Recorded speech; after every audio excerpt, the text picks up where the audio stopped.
Hello दोस्तों, नमस्कार। मैं आप लोगों का हार्दिक अभिनंदन करता हूं अपने trader by stock market YouTube channel. जो लोग फर्स्ट बार विजिट करें, सब्सक्राइब बेल आइकन ऑल जरूर सेलेक्ट कर लें। साथ में अपना टेलीग्राम है तो जरूर सब्सक्राइब कर लें। चलिए शुरू करते हैं कि आज मार्केट गिरा क्यों और क्लोजिंग अपन जैसा 3 बजे अपन बताए थे, क्या वैसा ही हुआ कि कुछ चेंजिंग हुआ? तो देखिए मार्केट में क्या होता है ना, देखिए 639 पे हुआ, 800 मैंने आप लोगों को क्लियर बोला था जब उस समय वीडियो बना रहे थे कि 800 के पास था, मतलब 800 से नीचे था, यहाँ था 700 इतना पे था। मैं बोला 800 क्रॉस नहीं करेगा और 700 भी टूट जाएगा, मतलब मेरा वही मतलब बंद हो जाए बस। तो आप देख सकते हैं कि 639 पे हो जाएगा। ड्यूरिंग मार्केट में बहुत सारे ऐसे न्यूज आते हैं जहां आपको फेथ करना बड़ा मतलब दिक्कत होता है।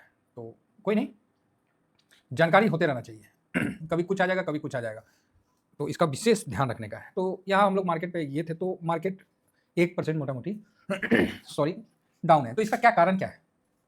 आप बोलिएगा सर कारण कब बता रहे हैं, कारण तो बच्चा बच्चा जानता है। शाबाश, यही हम जानना चाह रहे थे कि कारण क्या है, तो बच्चा बच्चा जानता है।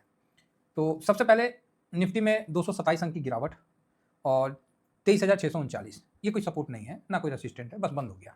आज सेंसेक्स का एक्सपायरी भी था, सेंसेक्स 829 पॉइंट डाउन होके क्लोज हुआ है, तो ठीक है भाई।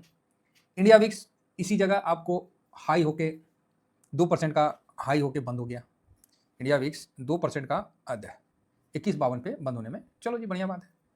मुख्य कारण क्या रहा आज मार्केट गिरा? बैंक निफ्टी में भी आपको कल तो खतरनाक दबाव था, आज थोड़ा ठीक ठाक है, कल तो बहुत ज़्यादा दबाव था, आज तो उसके मुताबिक ठीक है, मतलब 6% के आसपास गिर गया। कोई बात नहीं, गिरने दीजिए, होते रहता है, ये सब चलते ही रहता है। और गिरावट हो जाए तो और बढ़िया है, मतलब अपने को हर जगह पॉजिटिव रहना है। तो सबसे पहले कारण क्या है, तो बस सबसे मेन कारण आपको वही पता है, फिर भी एक बार आपके सामने रख देते हैं। ब्रेंट जो क्रूड ऑयल है उसका $100 प्रति बैरल के पार निकल सकता है, तो ये डर हम लोग को है। स्टेट ऑफ हार्मोन्स को बंद रखा है, कुछ सिप को हो सकता है कि अपना सिक्योरिटी में यूएस पास करे, उससे सब समस्या हल नहीं होता है। और जो आप लोगों को पता ही है कि बम बुम बिछा दिया है, तो इसका एक अलग ही दबाव चल रहा है। साथ में FIS भाई साहब खुल के बेच ही रहे हैं, ठीक है। FIS तो ऐसा अति किए हुए ना कि क्या बताएं, लगता है कि उनका भैंस खोल लिया है भारत ने। तो भारत ने भैंस नहीं खोला है, एक्चुअली भारत में उनका अच्छा पैसा बना हुआ है। तो मार्च में FIS 39,000 करोड़ बेच दिए हैं, तो आप देख सकते हैं। और DIS यहीं पर आपको 53,000 करोड़ रुपया का इन्वेस्ट कर दिया है। तो ये तो FIS तो पैसा लेके जा रहे हैं ना, ये इंपॉर्टेंट है। तो ये चीज़ आपके सामने है। तो ये भी एक दबाव का प्रमुख कारण रहा है। और आज देखिए कितना बेचते हैं, बेचे तो हैं, अब आज देखना है कि कितना बेचते हैं। बाकी सेक्टोरियल दबाव में आपको पता ही है कि M&M, मारुति, टाटा मोटर्स, तो ये तो स्वाभाविक है ना, तेल का दाम बढ़ता है तो गाड़ियों में बिक्री मतलब इम्पैक्ट होता है, तो यही चीज़ है। और इससे क्या है कि ट्रांसपोर्टेशन महंगा हो जाता है, तो खाने पीने का तेल का भी दाम बढ़ जाता है। तो वो भी 3% के आसपास सेक्टर गिरावट हुआ है, जो कि चलिए हम वहाँ एक बार मुआयना कर ले। तो गिरावट का मतलब कहाँ है, उस चीज़ को समझना पड़ेगा। कौन सा सेक्टर मजबूत हुआ है, तो उसमें भी आपको देखना पड़ेगा, है ना। Oil and gas, metal, defence थोड़ा सा ठीक रहा है। फिलहाल हम यहाँ आपको दिखाते हैं। ऑटो पहले भी गिरा था, अभी भी गिरा हुआ है। अब ऑटो पे लगता है वीडियो बनाना पड़ेगा। ऑटो ठीक है, अब देखते हैं जो डिलीवरी पोजीशन वाले में अगर ऑटो में अच्छा पोजीशन बनता है तब तो वीडियो बनाना पड़ेगा, नहीं तो फिर भी देखेंगे।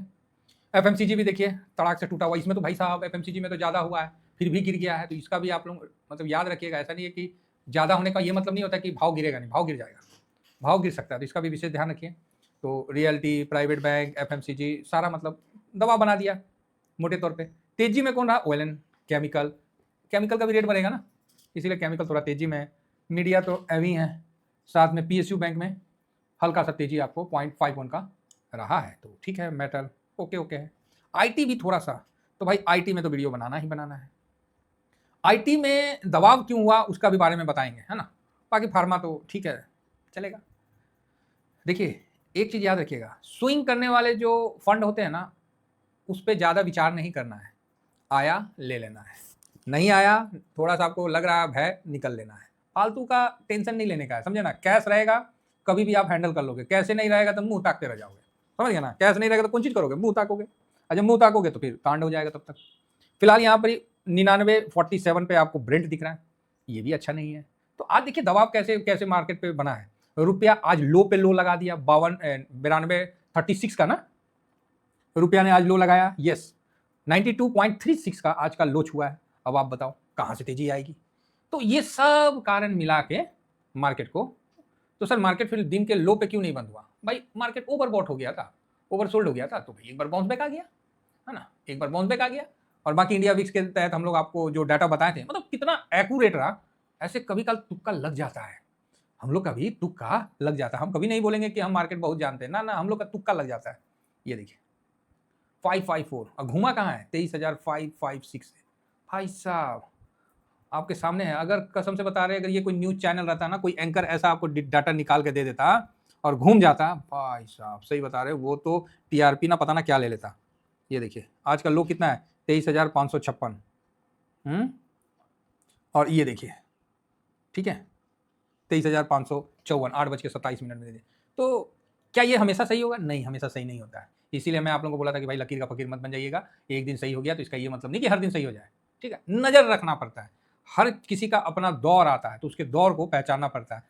आंखें थक गई भाई कि अभी किसका दौर आएगा, कौन रिटर्न बना के देगा। तो आप बोलेगा सर ऑयल का है, गैस एंड ऑयल वाला बना के देगा। बाबा जी का ठल्लू आपके सामने ऑयल आई ETF लगा देते हैं। Oil I ETF share price कितना बढ़ा है 0.6। 5 दिन में कितना है? लो 2.5% माइनस है। आप ही बताइए एक महीना में कितना 5% माइनस। तो इसलिए ना किसका टाइम आने वाला है उस पर फोकस रखना बड़ा मतलब अच्छा काम है और समझना।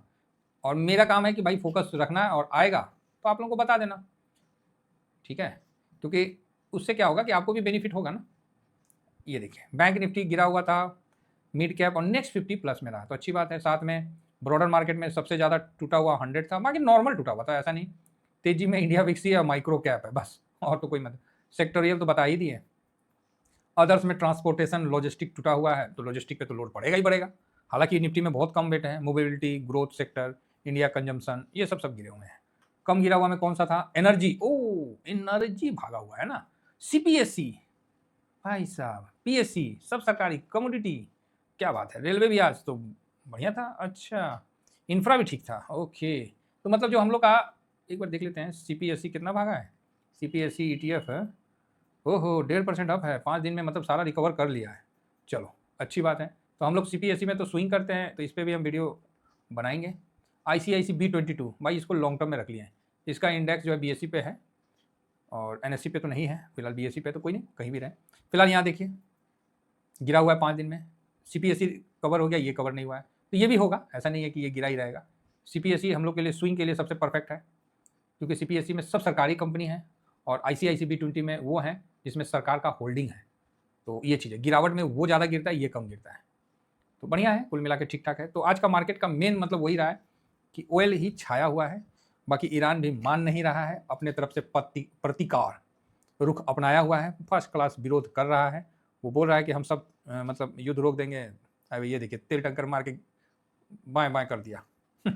ईरान युद्ध का सीधा प्रसारण। इराक ने तेल बंदरगाह संचालन बंद किया। लो भाई इराक ने अपना संचालन भी बंद कर दिया। इजराइल ने बेरूत पर बमबारी की। ईरान का कहना है कि लंबे युद्ध के लिए तैयार है जो विश्व अर्थव्यवस्था को नष्ट कर देगा। ये युद्ध थोड़े से दूसरे टाइप में खिंच रहा है जहाँ युद्ध में मतलब विश्व की अर्थव्यवस्था पे भी असर होगा। तो साथ में बैंक को मतलब बोला कि भाई उनके पास तो इतना बड़ा मिसाइल नहीं है कि डायरेक्ट वो अमेरिका में मार दे। तो उन्होंने यही कहा है कि जो अमेरिका का बैंक है, सैन्य ठिकाना है जहाँ अमेरिका के लोग काम कर रहे हैं, उसको हम छोड़ेंगे नहीं, वहाँ पर ही हम। तो अपने तरफ से उसने भी चेतावनी जाहिर की है, मतलब जारी किया है। तो अभी किसी भी एंगल से युद्ध खत्म नहीं बोल सकते हैं। हाँ ये है कि ये ऑयल वाला लफड़ा खत्म हो जाए ना तो फिर उसके बाद युद्ध चलते रहे, कौन पूछता है।